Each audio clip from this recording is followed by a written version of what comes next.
pleasure in welcoming the Prime Minister of the Republic of India, His Excellency Narendra Modi, and I invite him to address the Assembly.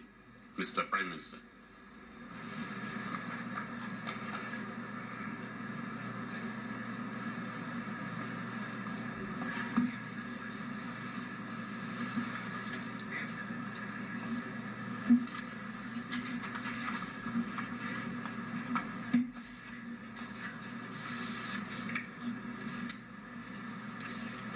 माननीय अध्यक्ष महोदय, श्रीमान Sam कुरेशा जी, under secretary general श्रीमान गेट्टू जी,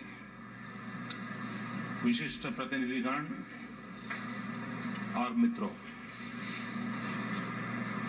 सर्वप्रथम मैं संयुक्त राष्ट्र महासभा के 69वें सत्र के अध्यक्ष चुने जाने पर आपको हार्दिक शुभकामनाएं देता हूं।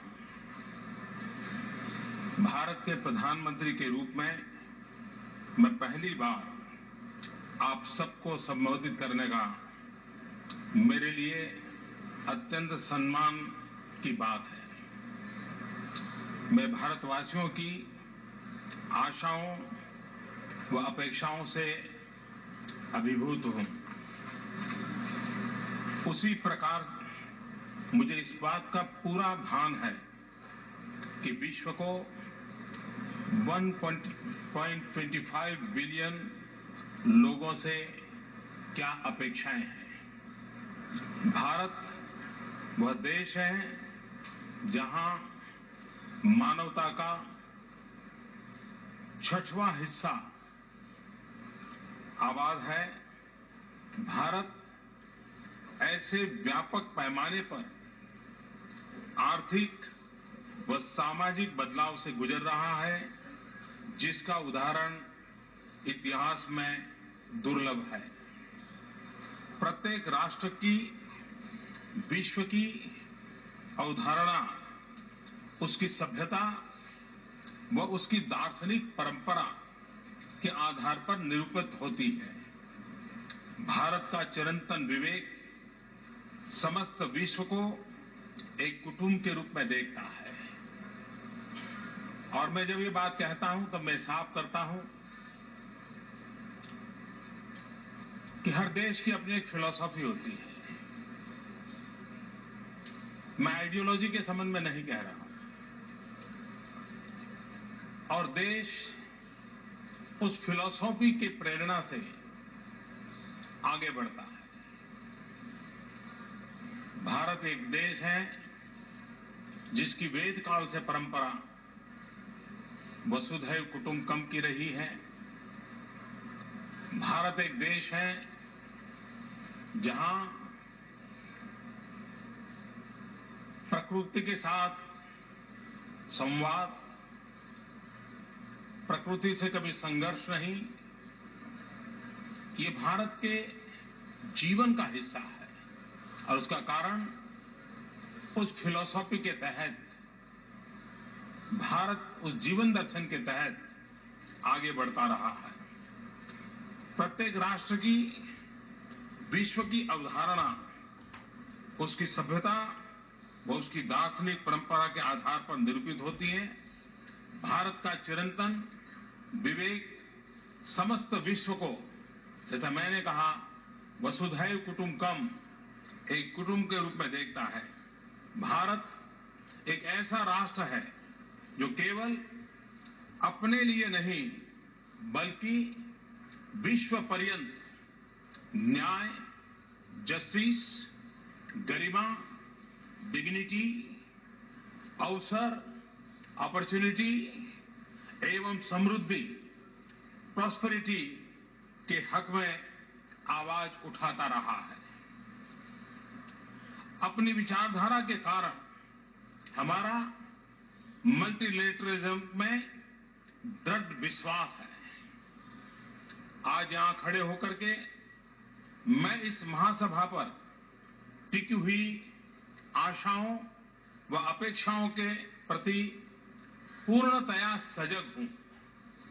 जिस पवित्र विश्वास ने हमें एकजुट किया है, मैं उससे अत्यंत प्रभावित हूं। बड़े महान सिद्धांतों और दृष्टिकोण के आधार पर हमने इस संस्था की स्थापना की थी। इस विश्वास के आधार पर कि अगर हमारे भविष्य जुड़े हुए हैं तो शांति और सुरक्षा, मानव अधिकार और वैश्विक आर्थिक विकास के लिए हमें साथ मिलकर काम करना होगा। तब हम 51 देश थे।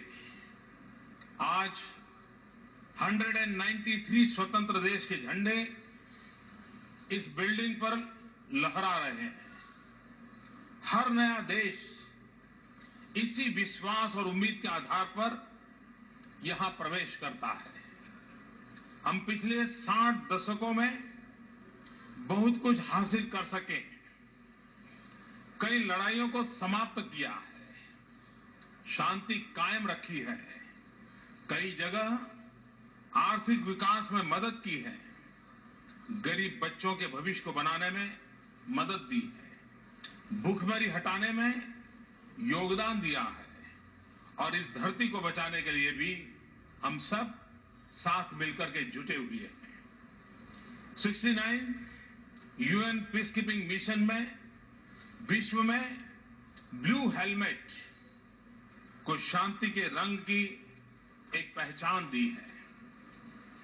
आज समस्त विश्व में लोकतंत्र की एक लहर है।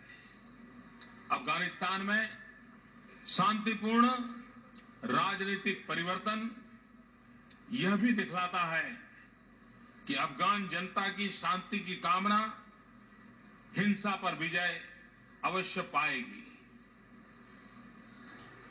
नेपाल युद्ध से शांति और लोकतंत्र की ओर आगे बढ़ा है।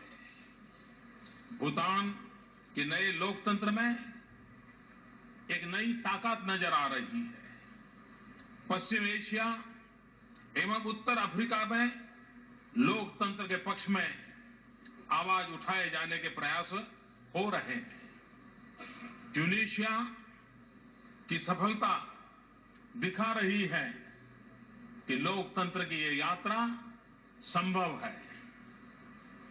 अफ्रीका में स्थिरता, शांति व प्रगति हेतु एक नई ऊर्जा व जागृति दिखाई दे रही है। हमने एशिया और उसके पूरे अभूतपूर्व समृद्धि का अभ्युदय देखा है, जिसके आधार में शांति एवं स्थिरता की शक्ति समाहित है। अपार संभावनाओं से समृद्ध महादेश लैटिन अमेरिका स्थिरता एवं समृद्धि में साझा प्रयास में एकजुट हो रहा है। यह महादेश विश्व समुदाय के लिए एक महत्वपूर्ण आधार स्तंभ सिद्ध हो सकता है। भारत अपनी प्रगति के लिए एक शांतिपूर्ण और स्थिर अंतर्राष्ट्रीय वातावरण की अपेक्षा करता है। हमारा भविष्य हमारे पड़ोस से जुड़ा हुआ है। इसी कारण मेरी सरकार ने पहले ही दिन से पड़ोसी देशों से मित्रता और सहयोग बढ़ाने पर पूरी प्राथमिकता दी है और पाकिस्तान के प्रति भी मेरी यही नीति है।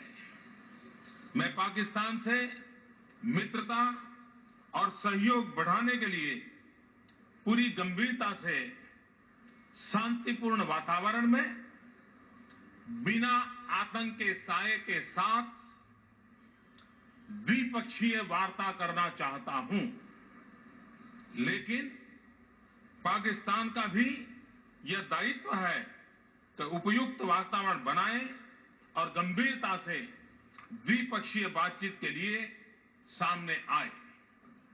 और इस मंच पर बात उठाने से समाधान के प्रयास कितने सफल होंगे, इस पर कईयों को शक है। आज हमें बाढ़ से पीड़ित कश्मीर के लोगों को सहायता देने पर ध्यान देना चाहिए, जो हमने भारत में बड़े पैमाने पर आयोजित किया है। और इसके लिए सिर्फ भारत में कश्मीर उसी का ख्याल रखने पर हम रुके नहीं हैं। हमने पाकिस्तान को भी कहा, क्योंकि उस क्षेत्र में भी बाढ़ का असर था। हमने उनको भी कहा कि हम जिस प्रकार से कश्मीर में बाढ़ पीड़ितों की सेवा कर रहे हैं, हम पाकिस्तान में भी उन बाढ़ पीड़ितों की सेवा करने के लिए हमने सामने से प्रस्ताव रखा था। हम विकासशील विश्व का हिस्सा हैं, लेकिन हम अपने सीमित संसाधनों को उन सभी के साथ साझा करने के इच्छुक हैं जिन्हें इनकी नितांत आवश्यकता है। दूसरी ओर आज विश्व बड़े स्तर के तनाव व उथल-पुथल की स्थितियों से गुजर रहा है। बड़े युद्ध नहीं हो रहे हैं, परंतु तनाव एवं संघर्ष सब दूर नजर आ रहा है, बहुते हैं। शांति का अभाव है तथा भविष्य के प्रति अनिश्चितता है। आज भी व्यापक रूप से गरीबी फैली हुई है। एक होता हुआ एशिया प्रशांत क्षेत्र, एशिया पैसिफिक रीजन, अभी भी समुद्रवर्ती सुरक्षा, जो कि इसके भविष्य के लिए आधारभूत महत्व रखती है, को लेकर बहुत चिंतित है। यूरोप के सम्मुख नए विभाजन का खतरा मंडरा रहा है। पश्चिम एशिया में विभाजक रेखाएं और आतंकवाद किस प्रकार के फैलाव करता चला जा रहा है। परंतु क्या हम वाकई इन ताकतों से निपटने के लिए सम्मिलित रूप से ठोस अंतर्राष्ट्रीय प्रयास कर रहे हैं? और मैं मानता हूं, यह सवाल बहुत गंभीर है। आज भी कई देश आतंकवादियों को अपने क्षेत्र में पनाह दे रहे हैं और आतंकवाद को अपनी नीति का उपकरण मानते हैं। और जब good terrorism and bad terrorism ये बातें सुनने को मिलती है, तब तो आतंकवाद के खिलाफ लड़ने की हमारी निष्ठाओं पर भी सवाल या निशान खड़े होते हैं। पश्चिम एशिया में आतंकवाद की पारस्परिकतापूर्ण वापसी तथा दूर और पास के देशों पर इसके प्रभाव को ध्यान में रखते हुए सम्मिलित कार्यवाही का स्वागत करते हैं। परंतु इसमें क्षेत्र के सभी देशों की भागीदारी और समर्थन अनिवार्य है। अगर हम टेररिज्म से लड़ना चाहते हैं तो क्यों न सबकी भागीदारी हो, क्यों न सबका साथ हो और क्यों न उस बात पर आग्रह किया जाए। समुद्र, सी, स्पेस एवं साइबर स्पेस साझा समृद्धि के साथ साथ संघर्ष के रंगमंच बने। जो समंदर हमें जोड़ता था, उसी समुद्र से आज टकराव की खबरें शुरू हो रही है। जो स्पेस हमारी सिद्धियों का एक अवसर बनता था, जो साइबर हमें जोड़ता था, आज इन महत्वपूर्ण क्षेत्रों में नए संकट नजर आ रहे हैं। उस अंतर्राष्ट्रीय एकजुटता की जिसके आधार पर संयुक्त राष्ट्र की स्थापना हुई, जितनी आवश्यकता आज है उतनी इसके पहले कभी नहीं थी। आज हम इंटरडिपेंडेंट वर्ल्ड कहते हैं, तो क्या हमारी आपसी एकता बढ़ी है?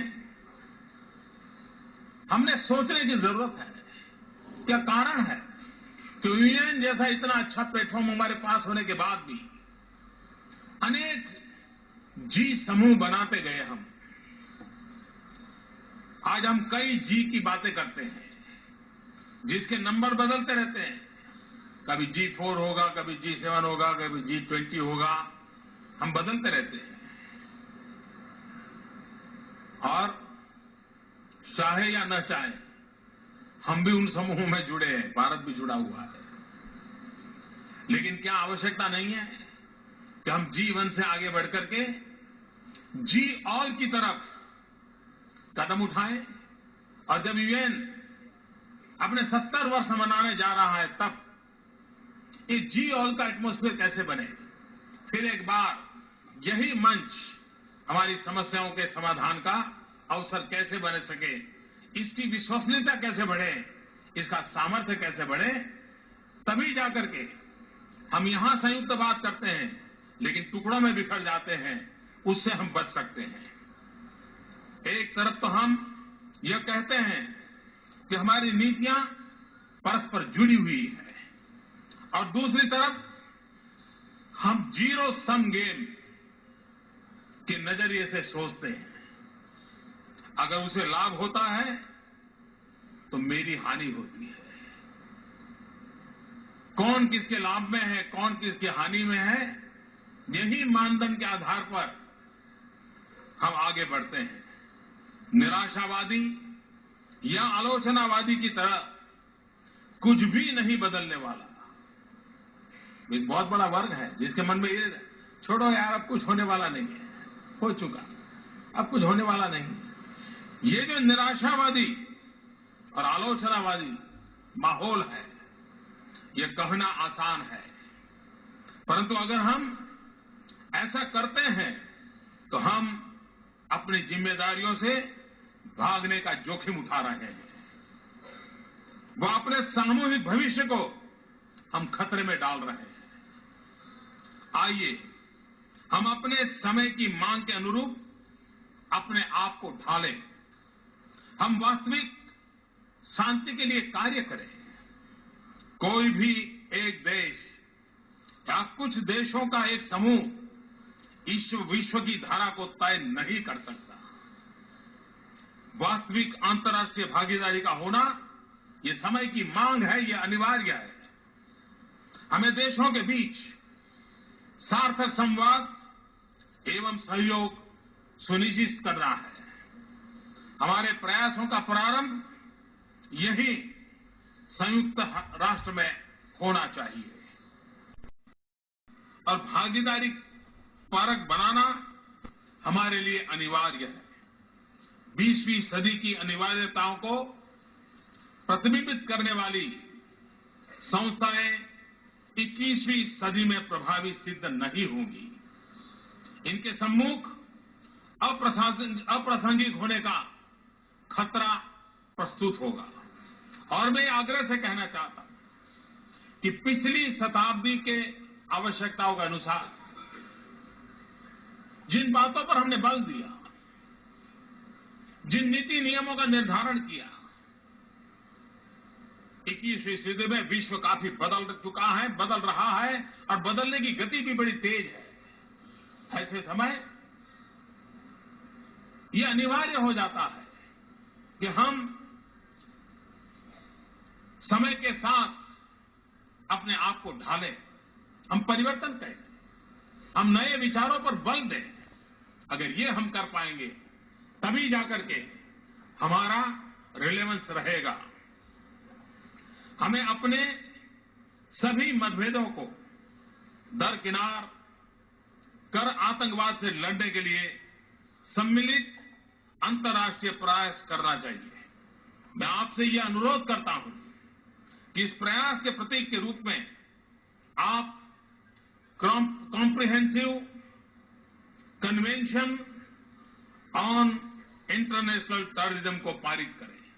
ये बहुत लंबे अरसे से पेंडिंग मांग है, इस पर बल देने की आवश्यकता है। टेररिज्म के खिलाफ लड़ने की हमारी ताकत का वो एक परिचय होगा। और इसे हमारा देश जो टेररिज्म से इतने संकटों से गुजरा है, उसको हर हमेशा लगता है कि जब तक यूएन इसमें इनिशिएटिव नहीं लेता है और जब तक हम comprehensive convention on international terrorism को पारित नहीं करते, हम वो विश्वास नहीं दिला सकते। और इसलिए फिर एक बार भारत की तरफ से इस सम्मानीय सभागृह के सम्मुख बहुत आग्रहपूर्वक मैं अपनी बात बताना चाहता हूं। हमें आउटर स्पेस और साइबर स्पेस में शांति, स्थिरता एवं व्यवस्था सुनिश्चित करनी होगी। हमें मिलजुल करके काम करते हुए यह सुनिश्चित करना है कि सभी देश अंतर्राष्ट्रीय नियमों, मानदंडों का पालन करें। हमें यूएन पीस कीपिंग के पुनीत कार्य को पूरी शक्ति प्रदान करनी चाहिए। जो देश अपनी सैन्य टुकड़ियों का योगदान करते हैं, उन्हें निर्णय प्रक्रिया में शामिल करना चाहिए। निर्णय प्रक्रिया में शामिल करने से उनका हौसला बुलंद होगा। वो बहुत बड़ी मात्रा में त्याग करने को तैयार है, बलिदान देने को तैयार है, अपनी शक्ति और समय खर्च करने को तैयार है।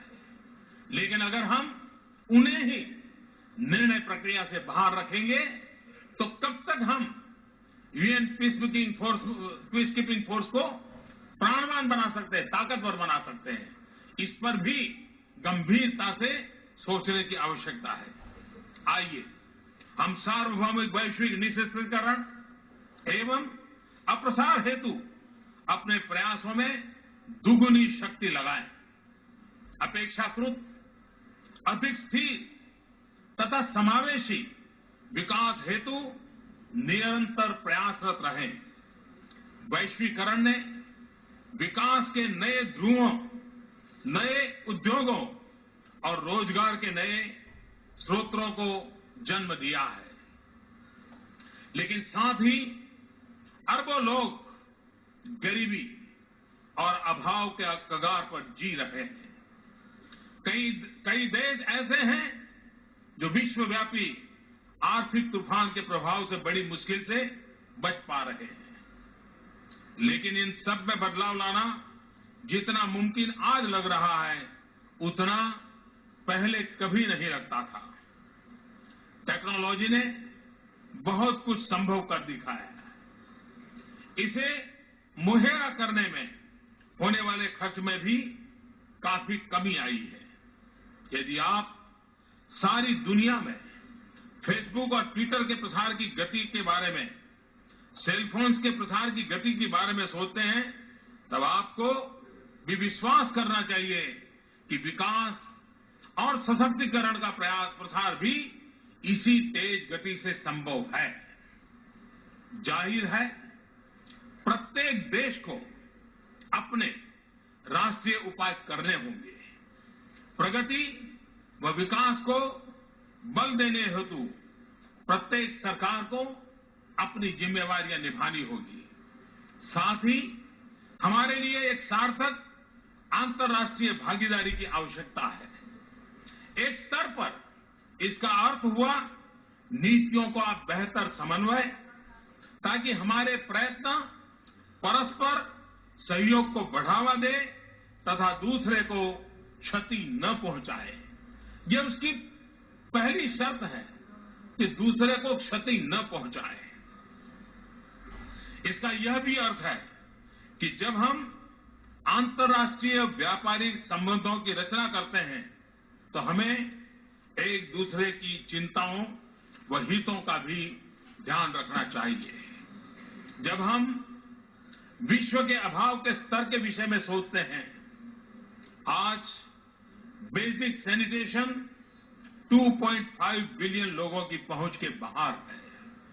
आज 1.3 बिलियन लोगों को बिजली उपलब्ध नहीं है और आज 1.1 बिलियन लोगों को पीने का शुद्ध पानी उपलब्ध नहीं है। तब स्पष्ट होता है कि अधिक व्यापक व संगठित रूप से अंतर्राष्ट्रीय कार्यवाही करने की प्रबल आवश्यकता है। हम केवल आर्थिक वृद्धि के लिए इंतजार नहीं कर सकते।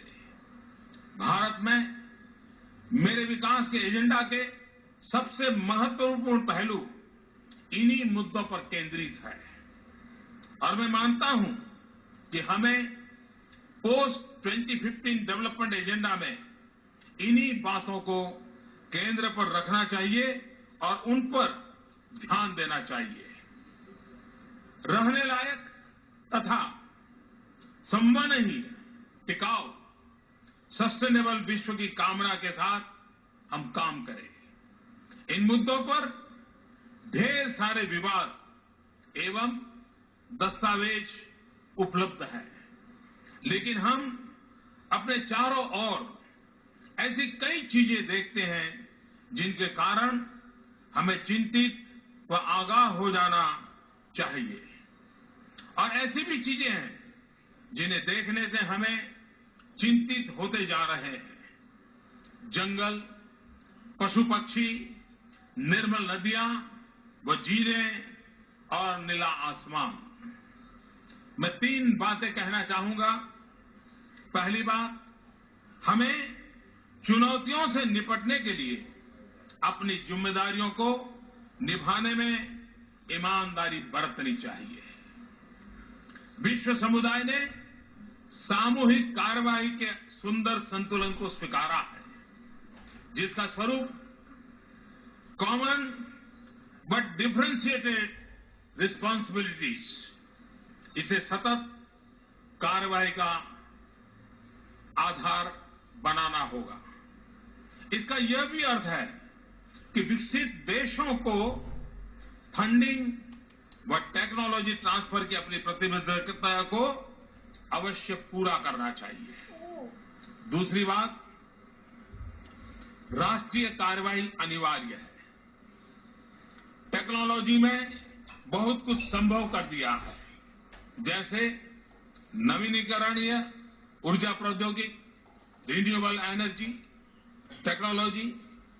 आवश्यकता है तो सृजनशीलता व प्रतिबद्धता की। भारत अपनी टेक्नोलॉजी व क्षमता को साझा करने के लिए तैयार है, जैसा कि हमने हाल ही में सार्क देशों के लिए एक निःशुल्क उपग्रह की घोषणा की है। तीसरी बात, हमें अपनी जीवन शैली को बदलने की आवश्यकता है। जिस ऊर्जा का उपयोग न हुआ हो वह सबसे साफ ऊर्जा है।